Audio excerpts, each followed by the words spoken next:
Homeopathy যে কাজ করে তার কোনো সায়েন্টিফিক এভিডেন্স নেই। তা সত্ত্বেও অনেকে কেন বলে যে আমার বেলায় কাজ করেছিল বা আমি নিজের চোখে দেখেছি এটা রোগ ঠিক করে।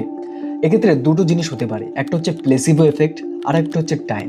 প্লেসিবো এফেক্ট এটা একটা নিউরোবায়োলজিক্যাল ফেনোমেনা, যেখানে তুমি বিশ্বাস করো যে ওষুধটা কাজ করবে তাই কাজ করে।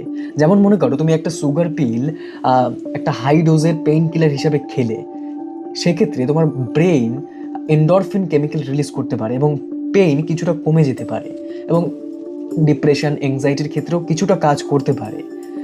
এক্ষেত্রে এটাকে বলা হয় প্লেসিভো এফেক্ট। ডিটেলসে পড়তে চাইলে সার্চ করে পড়ে নিও। Number 2, time. কিছু কিছু রোগ রয়েছে যেগুলো সময়ের সাথে সাথে আপনা আপনিই কমে যায়, যেমন জ্বর, সর্দি, কাশি। আমাদের বডির একটা হিলিং মেকানিজম তো রয়েছে, আস্তে আস্তে কমে যায়। তুমি যদি সেই রিকভারি ফেসে হোমিওপ্যাথি মেডিসিন নাও, তাহলে তোমার মনে হতে পারে যে এটা হোমিওপ্যাথি মেডিসিনের জন্য কমে যায়, কিন্তু আদতে সেটা তোমার বডি আপনি ঠিক করে নিয়েছে।